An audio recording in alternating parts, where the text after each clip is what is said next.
Dinner had seemed perfectly ordinary until Lydia set her wine glass down and set her tone cold and precise, as if she were making a business decision. "I think you should stop coming by every week.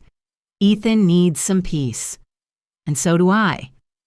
The fork slipped from Helen's hand, the sharp clang of metal against porcelain cutting through the warm candlelight of the room.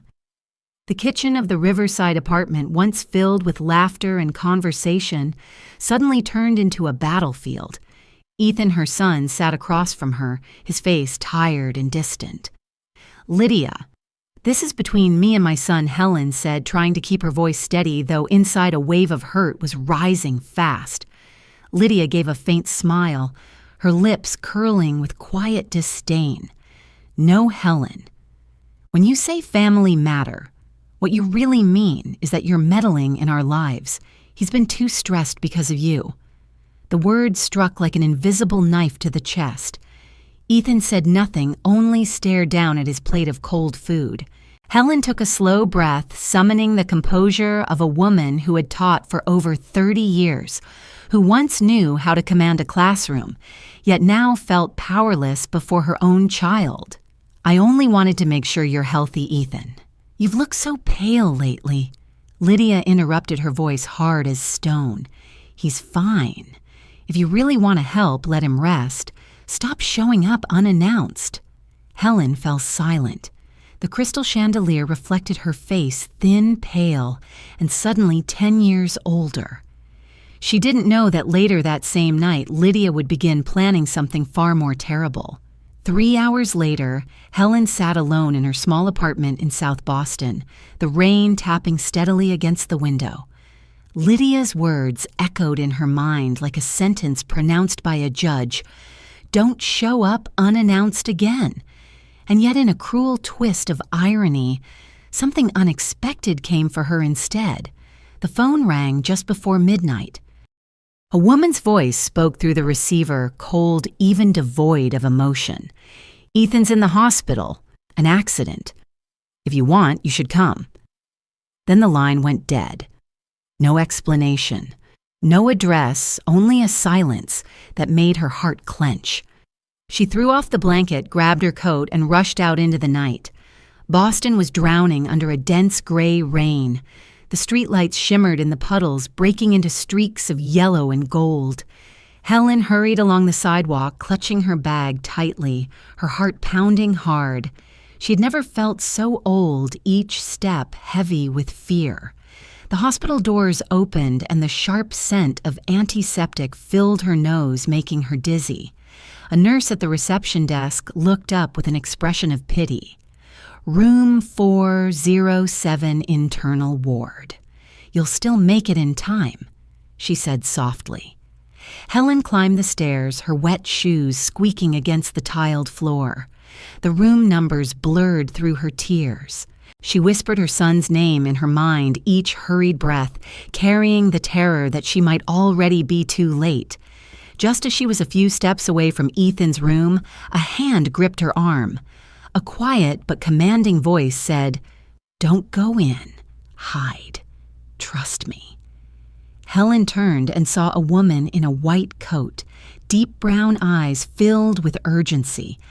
"I'm Nora. I know who you came for. But if you go in there right now, you'll regret it." Before Helen could speak, Nora pulled her into an empty room beside the hallway. The door closed the light from the corridor, fading, leaving only a dim silence. Helen wanted to protest, but Nora's gaze held her still. "What's going on?" she whispered. Nora pointed toward the wall. "The woman in there, Lydia, is with a man. You need to hear this. But don't let them know you're here." Helen pressed her ear to the wall, her breathing heavy. The rain outside blended with the sound of footsteps and voices coming from the next room. "Are you sure all the paperwork is ready?" Lydia's voice was soft-measured, full of calculation. "It's done," the man replied coldly. "If he doesn't wake up, everything goes to you." Helen froze. Every word cut deeper into her heart. Lydia let out a faint laugh, a sound as cold as ice. "Perfect. Just a few more days. But be careful," the man warned. If anyone suspects, no one will. I'm the legal wife. Who would ever doubt a woman crying for her dying husband? Helen nearly dropped her purse. She stepped back, covering her mouth to keep from gasping. Nora placed a firm hand on her shoulder and whispered, "Now you understand why I told you not to go in." Helen nodded, tears mixing with the rain on her face. Shame, fury, and horror swelled inside her chest. All her life she had believed in the goodness of people, had believed her son had chosen the right woman. Now everything collapsed. On the other side of the wall, Lydia's voice continued smoothly, as if discussing a contract. "And about the company, I need full control to transfer the shares. If he wakes up, I'll just say he signed before he fell ill." Helen shook her head slowly, whispering to herself, "No, Ethan wouldn't." But Nora answered bitterly, "Believe me, the worst things often come from the people we trust most." In the middle of the rainy night, the hospital room was silent except for the quick, shallow breaths of two women. And in that moment, Helen saw it clearly. This wasn't an accident. It was a crime. In her tear-filled eyes, a new light began to burn, cold and determined. Lydia might think she was just a week-old teacher, but Helen Carter had raised hundreds of children, had survived loss and hardship. She didn't know who Nora really was, but in that shadowed hospital corridor, one thing became certain. Helen would not leave this place until she brought her son back to the light and exposed the woman who had once dared to call her mother. Helen stood motionless by the window of the empty room, watching the yellow light from the hallway spill through the narrow gap in the door and cast a pale glow on her face, drained of color by fear. On the other side of the wall, Lydia's voice rose softly, but clearly, every word sharp as a needle piercing the still air of the hospital. "Are you certain he won't wake up, Charles Dean?" The lawyer replied in an even tone. "If the dosage is as you described, it'll be over in a few days. Everything will appear to be a natural cardiac complication." Helen felt her head spinning. She steadied herself against the wall, trying to keep her balance, while the sound of rain hammering the windows blended with the cold, methodical rhythm of murder being planned. In that instant, every memory of Lydia came flooding back. The first time they met, Lydia had worn a cream-colored coat, smiling sweetly beside Ethan, her voice gentle, as she said, "I'm so happy he has such a good mother." Helen had believed her, had opened her heart, had even brought warm stew to her son's house every weekend. Now that same voice was whispering about poison dosages and the legal transfer of the lakeside house. "Do you have copies of the documents Charles asked?" "Of course." "Do you think I'm naive? I left no trace. As for her, she has no rights. The house, the company, the investments, everything is under Ethan's name.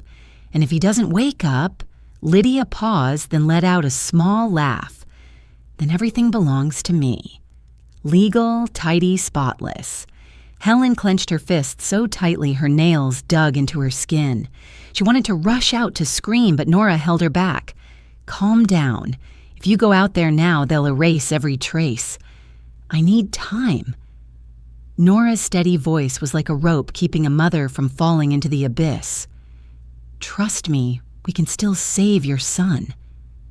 Helen took a deep breath. The heavy scent of disinfectant made her stomach turn. Outside, Lydia's voice continued steady and composed, as if reading from a script. "Have you transferred the insurance policy? It's done. I just need your signature to confirm. Then everything's settled. When he's gone, I'll be the grieving widow of Boston. Who would ever suspect the woman sitting by her husband's bedside every day?" Helen bit her lip until she tasted blood. For a moment she thought she heard Lydia's laughter light, graceful and filled with venom. When their footsteps faded down the hall, Nora quietly shut the door. Helen collapsed onto the floor, her arms wrapped around her knees. I gave her everything she whispered, that house, even my pension, so Ethan could start his business. I thought he'd be happy." Nora knelt beside her eyes reflecting a silent compassion. Sometimes people only see what they want to believe, but now isn't the time for regret. We need evidence. Helen looked up. "Evidence I've suspected Lydia for weeks. Ethan has been hospitalized 3 times for fatigue, but his lab results are always abnormal. I've been collecting his old blood samples.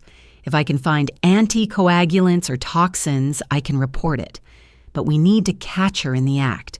We need her confession." Nora pulled a small phone from her pocket, its screen glowing faintly in the dark. "I already recorded her talking about the drugs and the asset transfer. I just need a few more pieces of physical proof. Will you help me?" Helen stared at her. The light caught Nora's face, revealing the resolute look of someone who had seen too many terrible things. "Why are you helping me?" Helen asked, her voice trembling but firm. Nora was silent for a moment, then said, "4 years ago, my sister died after her husband poisoned her heart medication. I couldn't save her. I won't let it happen again." The word struck Helen like another blade, but this time not to wound her, rather to awaken the fire inside her. In the corridor, the hospital speaker announced a shift change. Nora stood and adjusted her coat. "Stay here for a few minutes, then go to room 407. Pretend you know nothing. I'll take care of the rest." Helen rose and wiped her tears. "Do you believe my son still has a chance?" Nora nodded firmly. "Yes, if we act now. I'll find Dr. Miller. He's the only one here I trust." When Nora left, Helen moved toward the door and peered into the hallway. Lydia stood by the vending machine, her slender figure calm, her face composed as if she bore no guilt at all. Helen watched her for a long moment. A strange new feeling stirred within her, not just pain, but an ancient primal force, the instinct to protect her child at any cost. She pressed her hand against her chest, feeling her heartbeat grow stronger. In those eyes, once softened by decades of teaching and gentleness, now gleamed a cold steel light. She'd been pushed out of the peaceful world of family dinners and polite lies. Now she stood in the middle of a war. There was no one left to depend on, nothing left to lose. And Helen Carter silently vowed that when the sun rose the next morning, she would no longer be the frightened mother searching for her son in a hospital. She would be the woman who exposed evil even if she had to walk through darkness itself. The Boston dawn was cold and damp, pale light streaming through the small hospital window, casting a muted golden hue across the quiet room. Helen stood motionless by the bed, gazing at her son lying still, his weak breathing rasping softly beneath the tangle of tubes. Ethan's face was gaunt ashen, as if all the life within him was slowly draining away. She gently touched his hand, the skin icy to the touch, and her heart tightened painfully. "Don't give up, my son," she whispered. Outside the glass door, Lydia appeared. She carried a cup of orange juice, her expression tender, eyes glistening with tears, the perfect image of a devoted wife.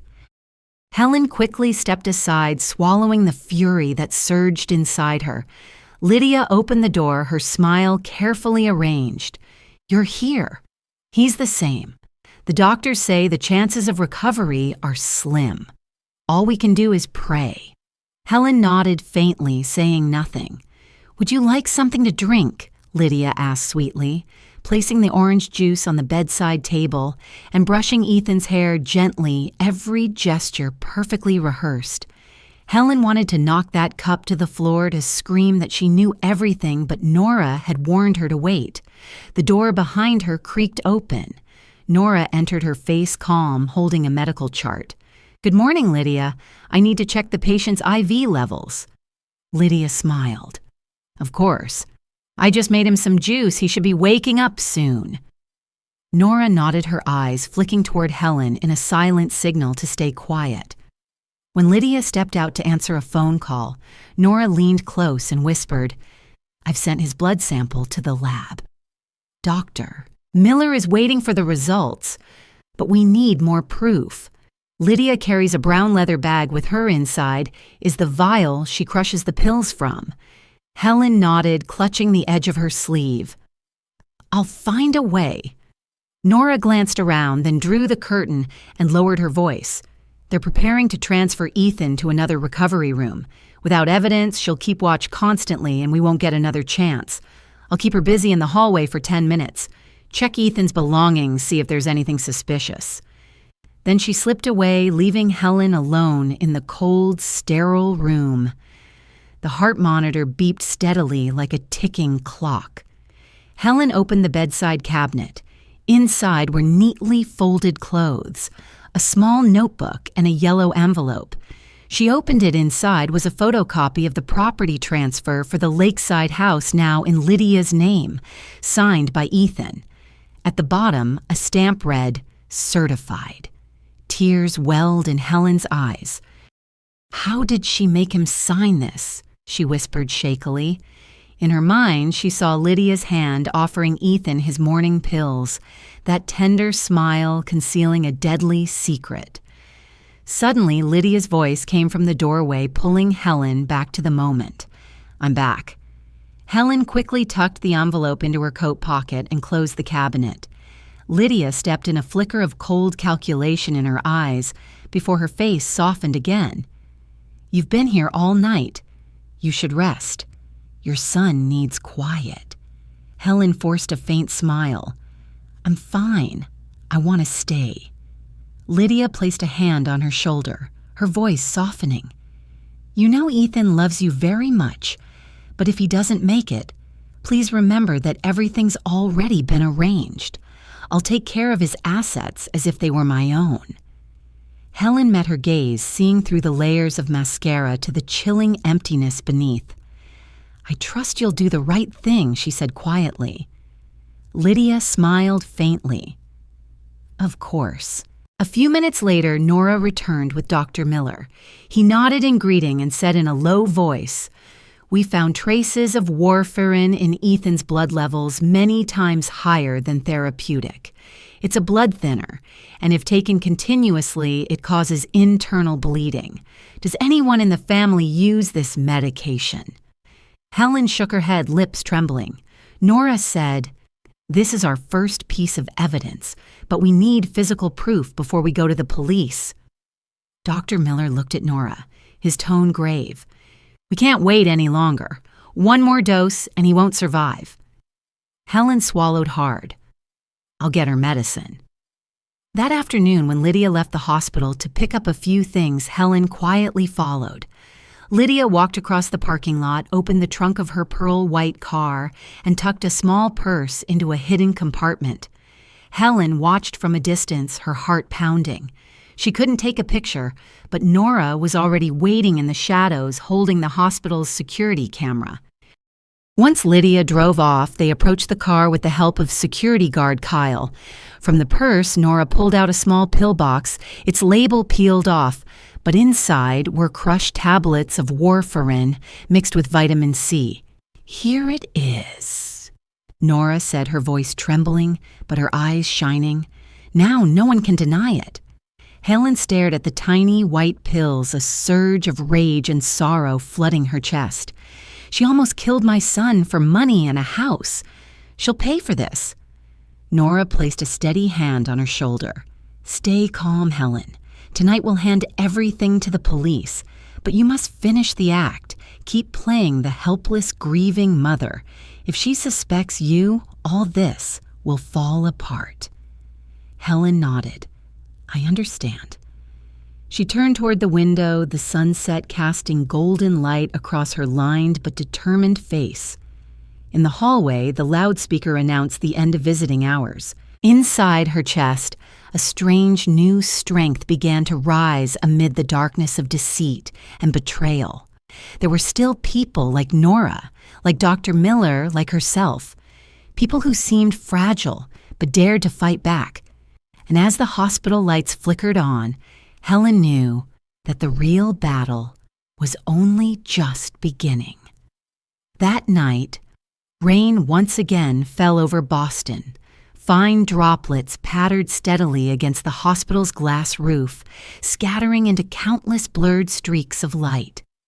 Helen sat on the plastic chair beside the bed, her hand tightly gripping her son's, listening to the steady rhythm of the heart monitor. Ethan was still unconscious. His skin was pale, his cheeks hollow, his lips dry and cracked, as though life itself was being drained from him, one drop at a time. Every breath he took cut deeper into her heart. The door swung open. Lydia entered carrying the scent of expensive perfume mixed with the sterile tang of disinfectant. She smiled gently, her face flawless, so perfect that no one could imagine the rot hidden beneath that layer of makeup. "You're still here?" Mother Lydia asked sweetly. Helen answered softly, trying to hide the tremor in her voice. "I want to stay a little longer. Maybe he'll wake up." Lydia tilted her head, her eyes glinting with a false sympathy. Poor thing. Work stress really took a toll on him. "You know, I told him to rest more, but he's so stubborn." Helen gave a faint smile. "How thoughtful of you." The words carried barbs, but Lydia only smiled and continued her performance. She sat beside the bed, carefully opened her handbag, and took out a packet of wet wipes and a small white pill bottle, placing them next to the glass of orange juice. The doctor said he might need extra vitamins, so I brought them. Helen watched every movement, every blink, every breath. Lydia's actions seemed casual, but her fingers trembled slightly as she unscrewed the cap. Helen said nothing, but inside, her anger burned. Nora had been right. Lydia wasn't just cruel, she was arrogant, believing herself too clever ever to be caught. Footsteps echoed from the hallway. Nora entered, bringing with her a different air cold composed the kind of authority that came from knowing the truth. "Excuse me, I need to check the IV levels." She set her hand already on the drip stand. Lydia raised an eyebrow. "I'm taking care of my husband." "Can it wait?" Nora met her eyes, her voice calm but firm. "This is procedure. Please step aside." Lydia hesitated, then gave a forced smile and moved back a few steps. As Nora worked, Helen bent down to pick up a tissue that had fallen from Lydia's bag. Whether by accident or not, a faint dusting of white powder clung to it. She quickly folded it and slipped it into her sleeve. When Nora left, Lydia glanced at Helen, her lips curling. "That nurse seems to enjoy meddling, doesn't she?" Helen replied quietly. "Sometimes people interfere to save lives, not to harm them." Lydia was silent for a few seconds, then laughed softly, her voice like honey. "You never liked me, did you? But it doesn't matter. You can't change anything. Ethan loves me, he trusts me, and if he doesn't make it..." She paused her fingers, brushing the rim of the orange juice glass. "I'll take care of everything. You won't have to worry." Helen's gaze was sharp as a blade. "You talk as if you've already planned it all." Lydia shrugged lightly. "Who can ever predict the future?" Helen stood, forcing her voice to stay calm. "The future is long, Lydia. Sometimes the things we're sure of can change in an instant." Lydia smiled faintly, dismissing it as the bitter remark of an old, powerless woman. But at that very moment, out in the hallway, Nora and Dr. Miller arrived at the lab, holding the envelope that contained the test results. Ethan's blood showed warfarin levels far beyond the safe limit. When Lydia finally left, Helen sank into the chair, her hands trembling. She pulled the tissue with the white residue from her sleeve and placed it in the small evidence pouch Nora had given her. Now she had one more piece of proof. Outside, the wind howled through the corridor like the whisper of a restless spirit, warning her of what was to come. Helen looked at her son and gently brushed his hair. "You'll live, Ethan. I promise." Half an hour later, Nora returned. "We have everything." The video, the blood sample, and the powder from the tissue. I've contacted Detective Audrey Lane. The police will be here in 20 minutes. Can you hold on a bit longer? Helen nodded, her voice breaking. As long as my son lives, I'll do anything. Nora squeezed her hand and said softly, "When they arrive, act normal. Don't let her suspect a thing." In that moment, Helen felt as though she were standing between two worlds on one side, the unbearable fear of a mother about to lose her child, on the other, the quiet fury of a woman betrayed. The years of patience and gentleness within her were fading, replaced by a new, Helen calm sharp, waiting for the right moment to strike. Footsteps echoed again. Lydia returned, confident, smiling as always. Helen looked at her, a thin, cutting smile forming at the corner of her lips. The rain outside had not stopped, but inside her the storm had calmed, for Helen knew that in just a few minutes, justice would come knocking on that hospital room door. Rain kept falling outside, coating the hospital windows in a thin mist like smoke. The cold hospital room felt suddenly suffocating, so silent that Helen could hear her own heartbeat echoing in her chest. Lydia sat across from her eyes, fixed on the monitor that displayed Ethan's heartbeat, the numbers flashing steadily.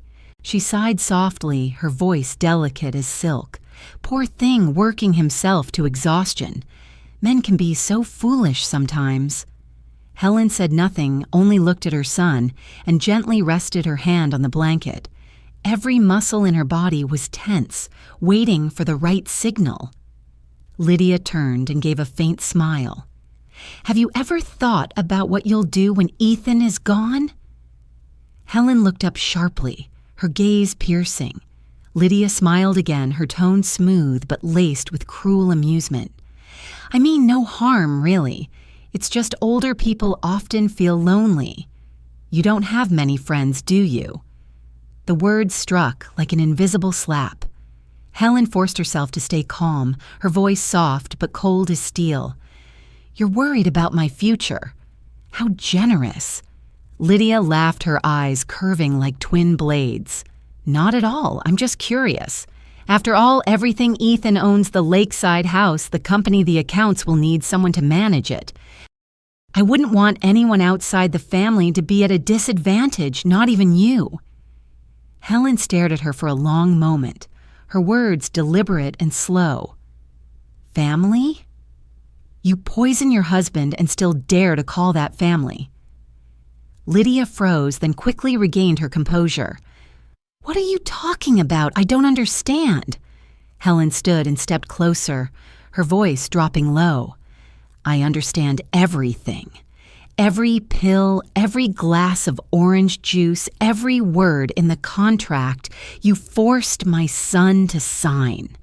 Did you really think I was blind?" Lydia leapt to her feet, her face turning pale. You don't know anything. You're imagining things." Before she could say more, the door opened. Nora entered, followed by Detective Audrey Lane in a dark suit, her face stern and unreadable. "Excuse me, Miss Lydia Benson. Audrey said clearly we need you to come with us to answer some questions." Lydia forced a laugh. "Questions? I'm just a wife caring for her husband." Audrey pulled a paper from her pocket. "The Boston Police Department is investigating evidence that the patient Ethan Carter has been poisoned with warfarin. We have video, audio, and physical evidence found in your handbag." The air in the room turned heavy. Lydia stepped back, then suddenly laughed loudly, her voice echoing off the white walls. "You're all insane. This is a mistake." "Who set me up?" Nora's tone remained steady. "No one set you up. I'm just doing my job, saving a life." Lydia turned toward Helen, her face twisted with rage. You told them, you hate me so much you'd invent a murder just to see me behind bars." Helen met her gaze, her voice low but firm. "I don't need to invent anything. I only need the truth. And the truth always finds its own way to stand." Audrey gestured toward the door. Two officers stepped in and approached Lydia. You have the right to remain silent. Anything you say can and will be used against you in court." Lydia struggled, shouting, "No, I didn't do anything. He's sick. He has a heart condition. They're framing me." Nora stood still, her brown eyes filled with a mix of pity and restrained anger. "I've met many people like you," she said quietly. "They always play their roles perfectly until the curtain falls." As Lydia was led away, Helen moved closer to her son. Ethan was still unconscious, but his lips twitched faintly, as if reacting to the commotion. Helen gripped his hand tightly and whispered, "It's almost over, my son. You'll be all right." Tears rolled down her cheeks. Nora placed a hand on her shoulder and said softly, "They'll keep her in custody. Now it's up to Dr. Miller." 10 minutes later, the emergency room flooded with light. Dr. Miller and his team adjusted the IV lines, administered plasma, and injected vitamin K to counteract the poison. Helen sat by the bed, afraid to blink. Her heartbeat in rhythm with the monitor, each beep a silent prayer. Detective Audrey returned, speaking in a low voice. "We've arrested the lawyer, Charles Dean.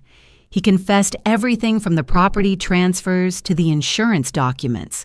She won't escape this time." Helen nodded, her lips trembling. "I don't want her dead.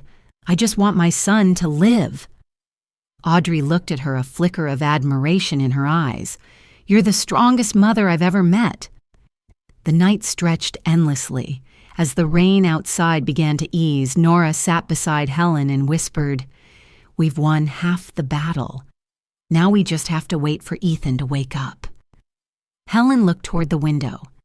The raindrops clinging to the glass caught the light, scattering it into hundreds of tiny reflections like flickering candles. She whispered softly, not knowing whether she spoke to her son, her late husband, or herself, "We've walked through hell. Now we just need to find our way back to the light." Out in the corridor, Lydia's screams echoed as she was taken away, her voice carrying like the dying echo of a venomous past. But Helen no longer trembled. Inside her, there was only one truth left. When Ethan opened his eyes, she would tell him about the people who had saved him, about the goodness that refused to yield, and about how one seemingly fragile mother had defeated the darkness with nothing but love and courage. 2 days passed like a long, endless dream. Helen hadn't left the hospital for even an hour. The sterile white room filled with the smell of medicine had become her entire world. Nora still stopped by every shift, bringing her lukewarm coffee and small words of comfort. By the bed, Ethan still lay motionless, his face slowly gaining color, his breathing steadier, but his eyes remained closed. Every morning, Helen would tell him small stories, just like when he was a child. She believed that somewhere in the depths of unconsciousness, her son could still hear her. On the third morning, Dr. Miller entered with a faint smile. "His body is responding well. The toxin is nearly neutralized. Now it's just a matter of time." Helen grasped his hand, her voice breaking with emotion. Thank you for everything." Miller nodded gently. "No need to thank me. It's your strength that kept him alive this long." He left, and the room fell back into silence. As the afternoon faded, Nora returned, dark circles under her eyes from lack of sleep, but still smiling. "Good news. The police have enough evidence. Lydia is being held without bail. The lawyer, Dean, confessed everything. She'll be facing trial soon."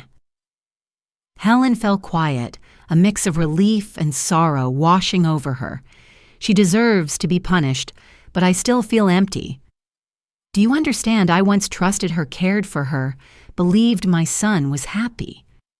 Nora sat beside her, her voice soft but steady. "Trusting people isn't a sin. Sometimes kindness just gets betrayed. But you saved your son, and that's what matters most." Helen nodded, forcing a small smile. Yes, I saved him. But when he wakes up and learns that the woman he loved tried to poison him, I'm afraid his heart won't survive that truth."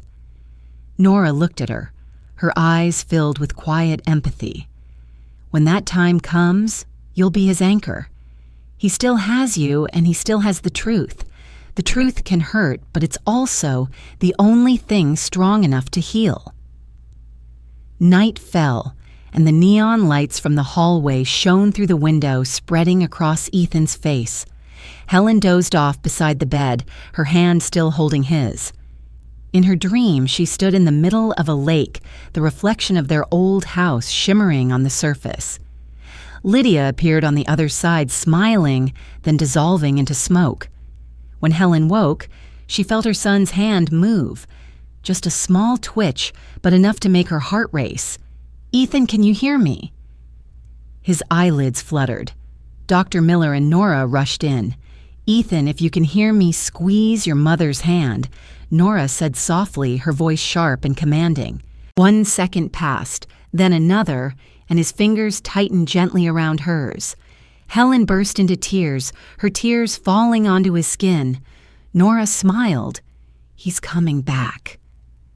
That entire night, Helen sat by his side telling him stories from his childhood summer days, by the lake the morning he fell off his bicycle into the grass, the day he brought home a wounded sparrow. Each story was like a thread pulling him back from the darkness of coma.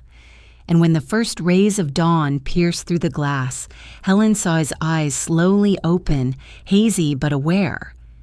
"Where am I?" Ethan asked weakly, his voice barely more than a whisper. Helen leaned closer, smiling through her tears. "You're in the hospital, my son. You're safe now." He closed his eyes again, lips trembling. Mom in tears slipped from the corners of his eyes. Helen held his hand tightly and whispered every word a promise. "It's all right now, Ethan. I'm here. I fought for you, and I won." The next morning, sunlight streamed through the hospital window, casting a warm golden hue over the room that had been cold and lifeless for days. Helen sat beside the bed, her eyes still swollen from a sleepless night. Ethan was fully awake now, his face pale, but his eyes once again held the light of life. When he looked around and saw Nora and Dr. Miller, his brows furrowed. What happened? Why am I here? Helen took his hand, her voice trembling. "You were poisoned, Ethan. But it's over now. You're safe, I promise." Ethan went silent. He looked into his mother's eyes, the eyes of someone who once believed the world was still kind and simple. Now they reflected 1,000 questions without answers. "Poisoned," he repeated, his voice shaking. "No, that's impossible. Who would do something like that?" Helen started to speak, but Nora shook her head. "You need to rest. Everything will be explained later." But Ethan refused. He forced himself to sit up, his voice hoarse. "It was Lydia, wasn't it?" The room went still. Only the slow, rhythmic beeping of the heart monitor broke the silence. Helen didn't answer, but her eyes said everything. Ethan sank back into his pillow, his hands covering his face, his skin ashen. "No, she wouldn't. She loved me. She took care of me, made sure I ate she." Helen squeezed his hand, tears streaming down her cheeks. "No, my son. She loved your money, your house, the one I gave you. She never loved anyone but herself." Ethan shut his eyes tightly, his breath unsteady. "My God, all these years I've been sleeping next to a murderer." Nora placed a hand on his shoulder, her voice calm and steady. "You're lucky, Ethan. Someone heard the truth before it was too late." Ethan turned to her, his voice trembling. "Thank you. You saved my life." Nora shook her head. "No, it was your mother who saved you. Without her, no one here would have known what was happening." The room fell quiet again.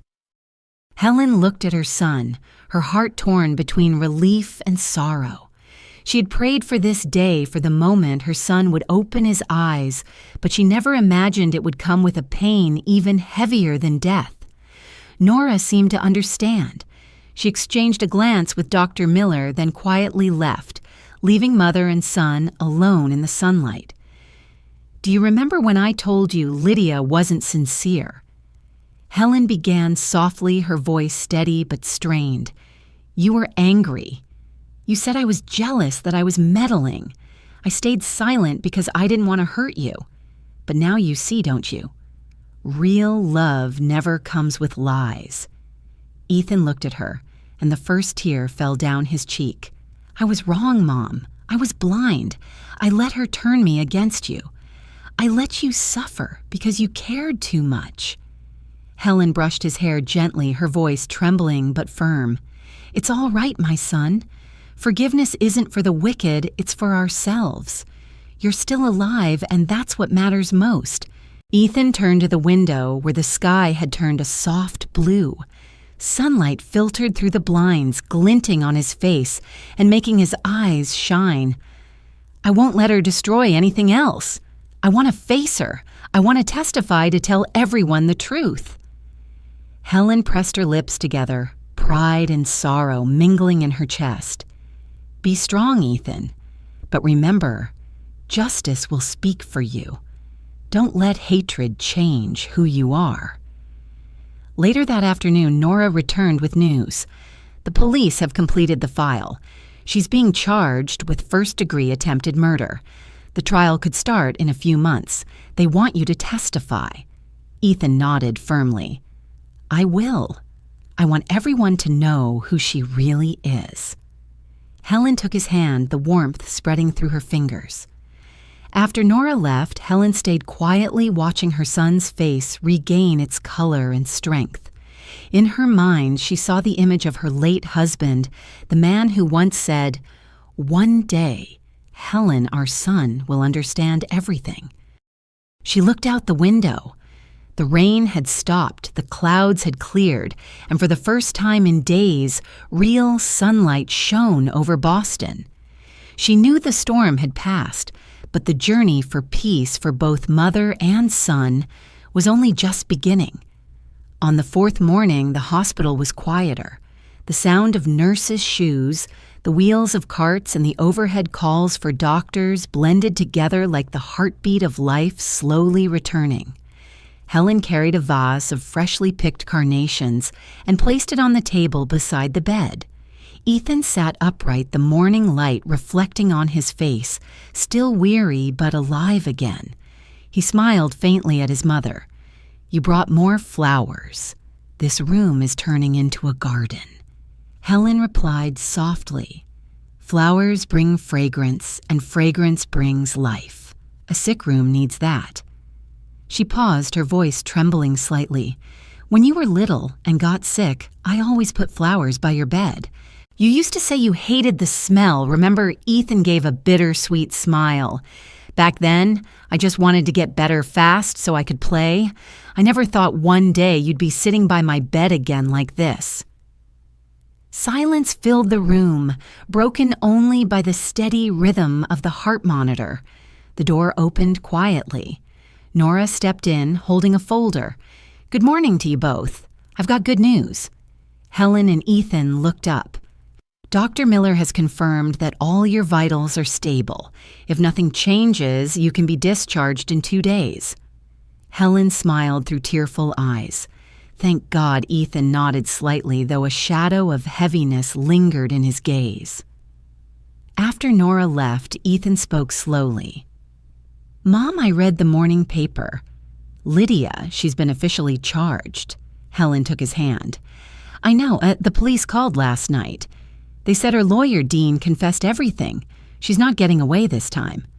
Helen nodded, her tone soft but firm. "Don't let hatred eat away at you, Ethan. She's already facing justice.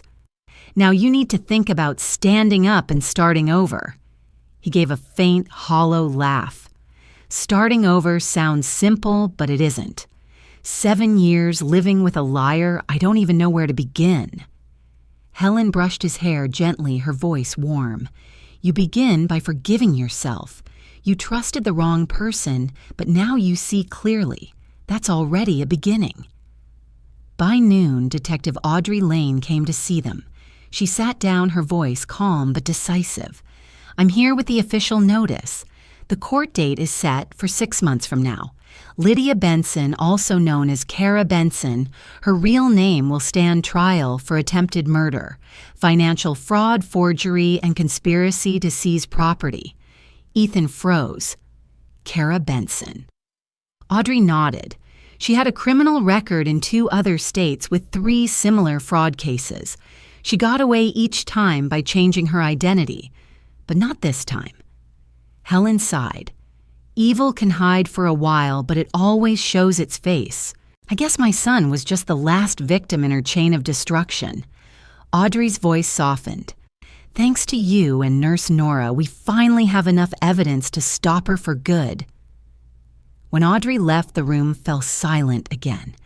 Ethan bowed his head, his voice breaking. "I feel so stupid, Mom.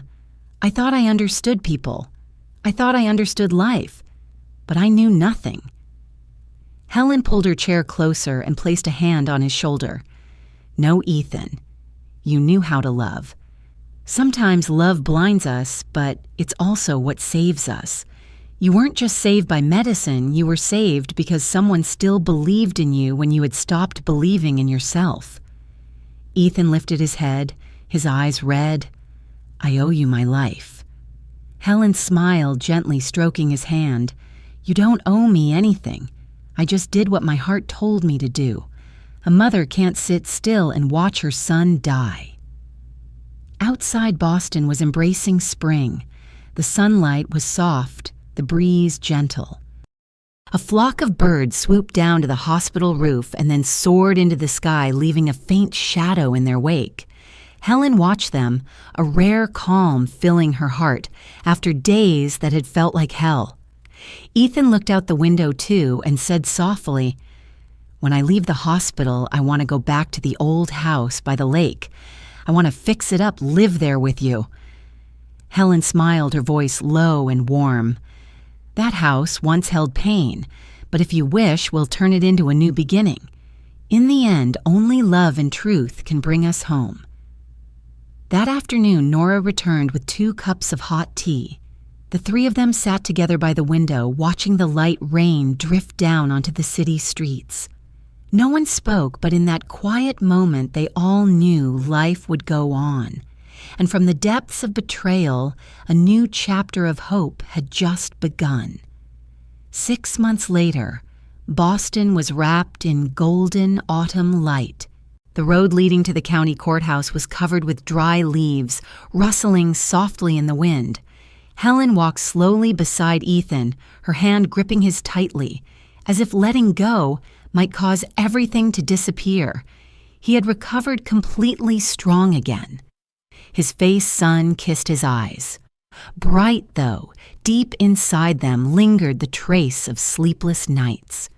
Today was the day he would face his past, the woman he once believed in, the woman who had almost taken his life. In front of the courthouse, reporters crowded the steps. As Helen and Ethan passed, dozens of cameras flashed. A woman's voice called out, "Mr. Carter, do you have anything to say before the trial begins?" Ethan paused for a brief moment, his voice calm and steady. "I just want justice to be done, and I want everyone to understand no one has the right to destroy another person for greed." Then he turned away, holding his mother's hand as they entered. Helen felt his warm grip, her heart filled with both pride and quiet pain. The courtroom was vast, its ceiling high, the white light cold and sharp. Lydia or Kara Benson sat at the defendant's table, her face gaunt, hair tied back, dressed in a gray prison uniform. Under the harsh light, the false glamour that once masked her deceit had vanished. When she saw Helen and Ethan, she gave a crooked smile full of defiance.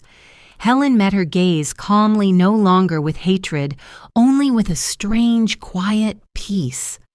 The prosecutor began presenting the evidence-recorded audio security camera footage, toxicology reports, and the testimony of attorney Charles Dean. Each piece of evidence peeled away another layer of Kara's facade. She sat motionless, lips pressed tight. When Nora took the witness stand, the courtroom fell silent. She recounted the days she first grew suspicious, the strange test results, and the moment she heard Helen sobbing behind the door. "I've been a nurse for 18 years, Nora said, her voice firm as steel. "But I've never seen a mother so brave. She didn't just save her son, she saved other women from the same predator." Helen's heart clenched as she listened. When Nora stepped down, the two exchanged a small nod, the kind shared by those who have walked through hell together. Then the prosecutor called Helen to the stand. As she stood, she could feel every eye in the room on her. But when she saw Ethan in the front row, his steady gaze gave her strength. "Mrs. Helen Carter," the prosecutor asked, "can you tell the court what you witnessed that night?" Helen nodded. She recounted everything, the phone call in the rain, Nora's warning, the conversation she overheard, each word carved into her memory. Her voice trembled at times, but never faltered. "How did you feel when you realized that the daughter-in-law you once loved had tried to kill your son?" the prosecutor asked. Helen looked at Kara, her eyes burning with the fire she had kept inside for months. "I felt as if the world had collapsed. But in that moment, I knew I had to stand up. I had been silent all my life, enduring to keep the peace. But there are limits that cannot be crossed. Being a mother is not just giving birth, it's protecting your child, even if it means standing against the darkness." The courtroom was utterly still. Someone quietly wiped away tears. Kara's defense attorney rose and tried to argue. "Your Honor, my client has suffered severe emotional distress. These statements are emotional and lack sufficient proof of intent to kill." But the prosecutor immediately countered, playing the recording of Kara's voice. "I still give him the crushed pills and orange juice every morning. No one suspects a thing." The sound filled the courtroom, sharp and cold as a blade. Murmurs spread through the audience. Kara's head dropped, her hands trembling. When Ethan was called to testify, the air seemed to thicken. Wearing a gray suit, he walked to the stand with steady steps. The light shone on his face, thinner now, but resolute. "Mr. Ethan Carter," the prosecutor asked, "is there anything you'd like to say to the court?" Ethan looked at Kara, his eyes filled with both pain and determination. "I love that woman. I trusted her more than anyone. But I was wrong. She poisoned me day by day, making me believe I was sick from overwork. If it hadn't been for my mother and that nurse, I would be dead." He paused, drawing a deep breath. "I'm not here for revenge. I'm here to prove that truth can't be buried under lies. She didn't just harm me. She destroyed trust, the most precious thing a person can give." Kara lifted her head, her expression desperate, and shouted, "You think you're innocent? If you hadn't been stupid enough to believe me, I wouldn't have had to do it. I just wanted a better life. I was tired of being poor."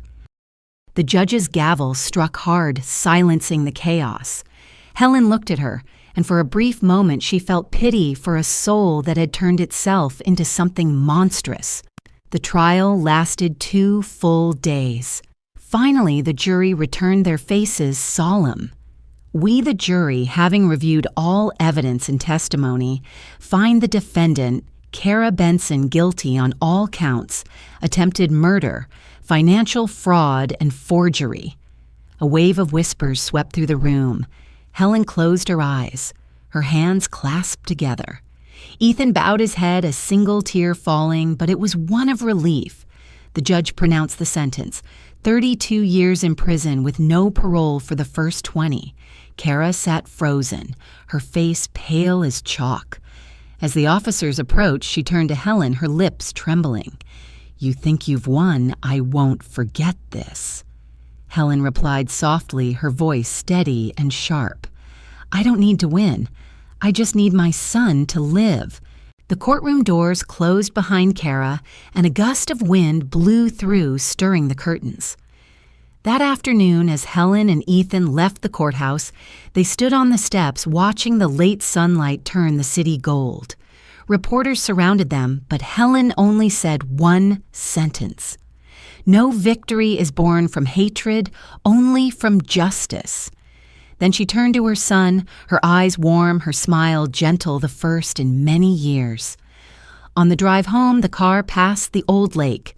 The water was still mirroring the clear autumn sky. Ethan held his mother's hand, his voice low but calm. "Mom, I thought I'd feel satisfied, but I don't. I just feel sad. Maybe because in the end, all of this is just loss." Helen nodded. "You're right, son. Justice is never sweet, but it's necessary for us to keep living." The Boston evening softened. Golden leaves drifted down in the breeze, settling slowly onto the quiet road. Mother and son sat in silence, looking toward the horizon where the final light of the day faded away, a light carrying with it all the pain, the truth, and the fragile hope of a new beginning. A week after the trial, the air inside Helen's house was filled with the scent of fresh paint. Ethan had decided to renovate the old lakeside home, the one that had once symbolized family love, but was later turned into the stage for a crime. For the first time in years, the house stood open to sunlight again. Helen stood by the window watching the golden morning light dance across the still surface of the lake, feeling lighter than she had in a long time. From the yard came the rhythmic sounds of hammers and saws, mingling with the whisper of the breeze through the trees, a quiet symphony after a storm. Ethan came in his shirt splattered with paint, smiling brightly. "Look, Mom, I'm turning the living room into an open space that faces the lake. You'll have a reading nook right by the window." Helen smiled, a real smile, the first since the day her son woke up. "You used to say the same thing to Lydia." Remember, Ethan paused, then sighed. "I remember. But this time is different. There's no one left to pretend for." They sat together, watching a flock of birds glide across the water. Helen brewed tea and poured 2 cups, the soft steam curling into the air. "Mom," Ethan said, after a moment of silence, "I want to do something for people like me, those who were betrayed and lost faith. I want to use my story to help them stand again." Helen looked at her son, pride glimmering in her eyes. "What do you mean, a legal aid foundation?" he said firmly. "Just like Nora helped me. We can help others. You once told me if you survive the darkness, light a lamp for those still trapped in it. I want to do that." Helen said nothing for a moment. In her mind, she saw Nora's face again, those steady eyes, that calm voice amid chaos. "She deserves to walk this path with you," she said softly. "The foundation should be named for the women who saved you, Nora, Dr. Miller, and all those who still believe in what's right." Ethan nodded, a small smile forming.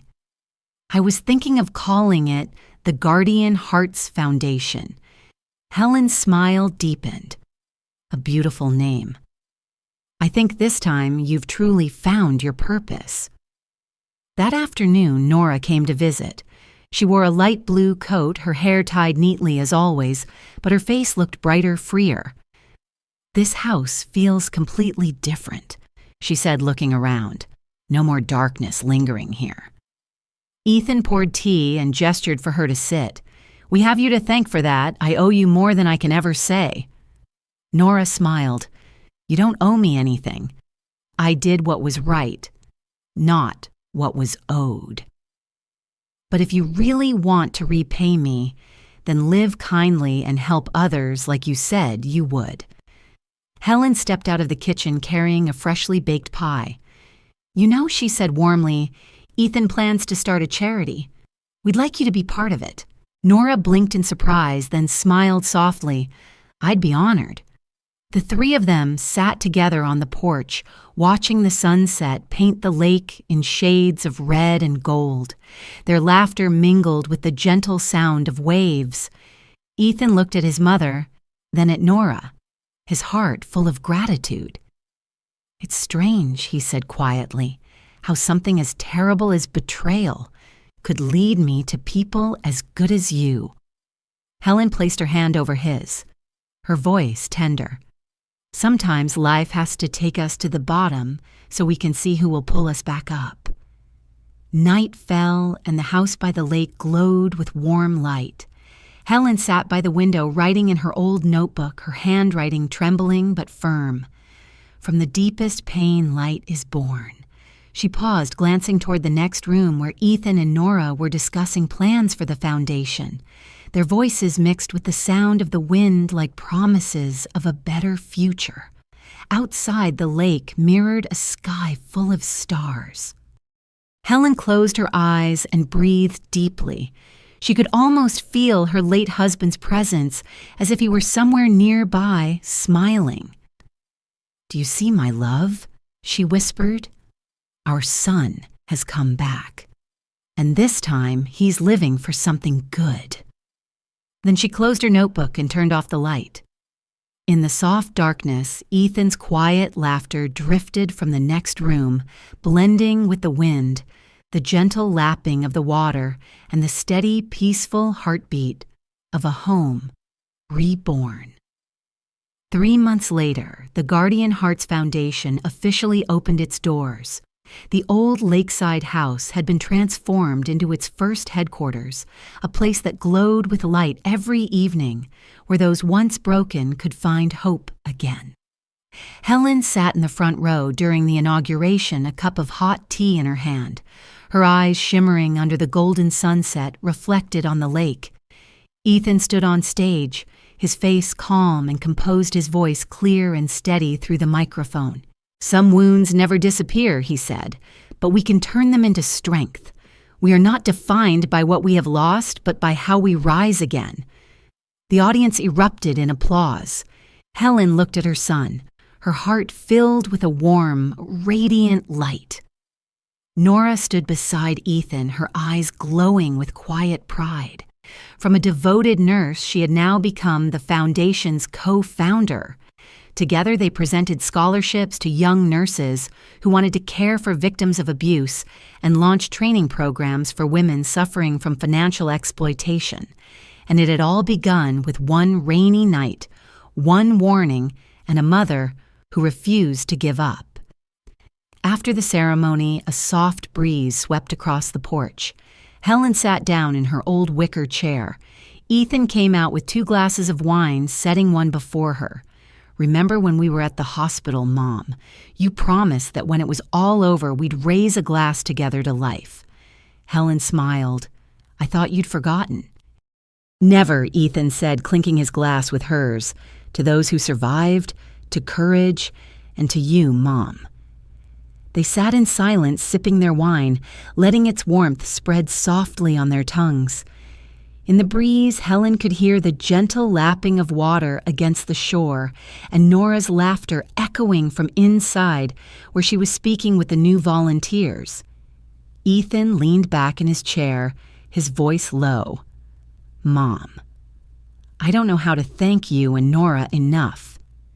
Helen placed her hand on his shoulder, her tone tender yet firm. "There's no need for thanks. Just live with kindness, love sincerely, and keep your faith in goodness. That's all the thanks I need." Night fell, and the lights from the house shimmered across the lake like a constellation of stars. Ethan spoke softly. "Mom, I saw Dad in a dream.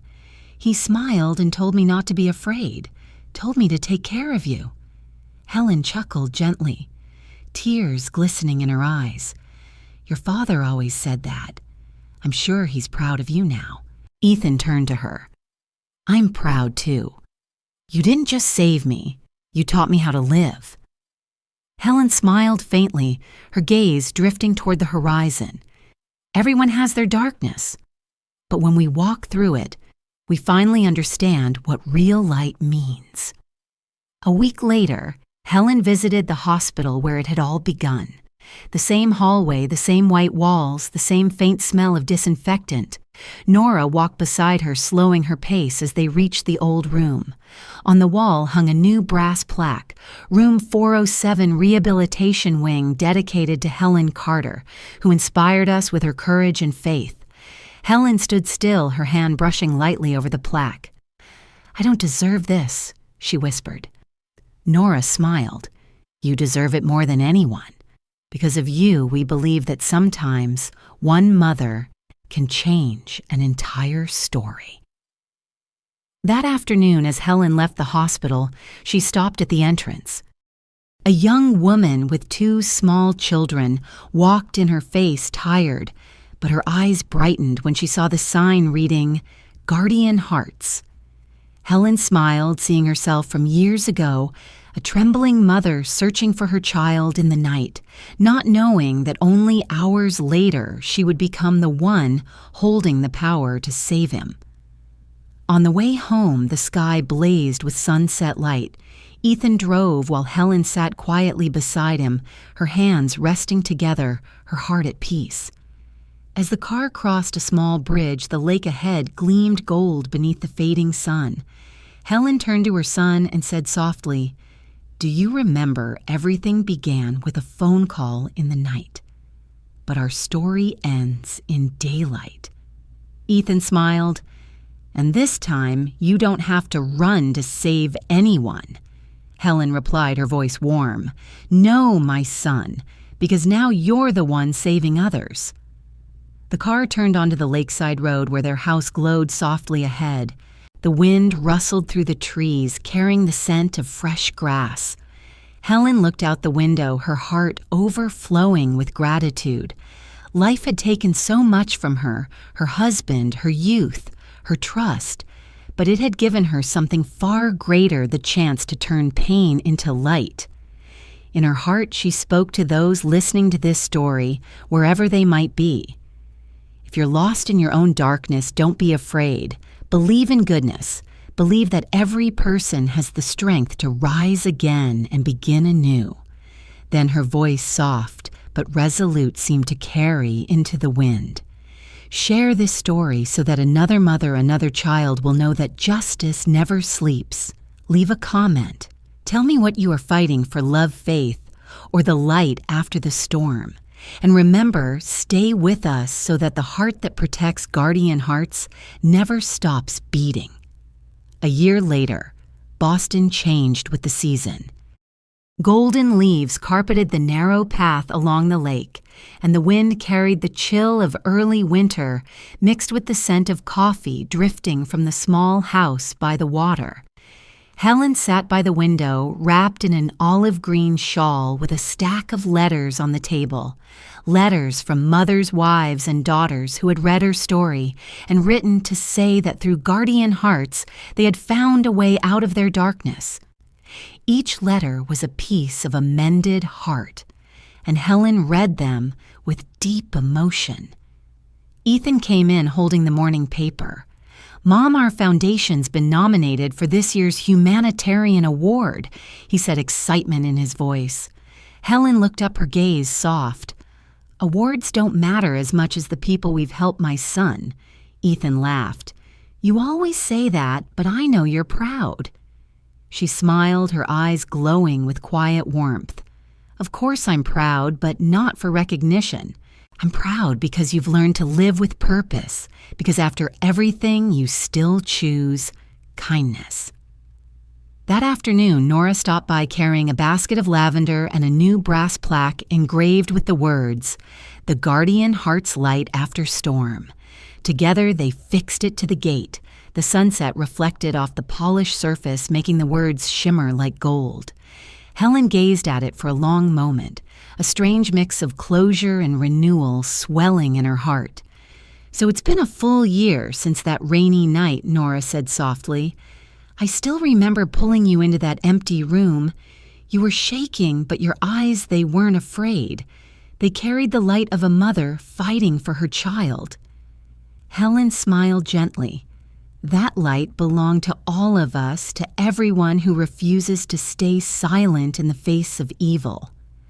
That night, the house by the lake glowed warmly. In the living room, photos of those helped by the foundation covered the walls, each face a story saved. Helen sat by the fireplace, writing in her old notebook. I, Helen Carter, have learned that even when the world turns away, there is still a faint light born from courage. Every mother can become a guardian, not only of her child, but of justice itself. She set the pen down, inhaling the scent of burning wood, a soft smile on her lips. Outside, the wind swept across the lake, ringing the small wind chime on the porch. Ethan came in, draping another shawl over her shoulders. "It's getting cold, Mom," he said softly. "Come rest." Helen looked up at him, her eyes warm. "Not yet. I want to sit a little longer to listen to the wind." She lifted her gaze to the sky filled with stars and whispered in her heart, "If you're listening to this story, believe that no storm lasts forever. Anyone can begin again as long as they never give up." Then her voice, gentle yet resolute, seemed to blend with the wind. "Share this story if it touched your heart. Leave a message. Tell me what light you are searching for. And remember to subscribe to Granny's Voice so that stories of love and justice will continue to be told until every heart finds peace.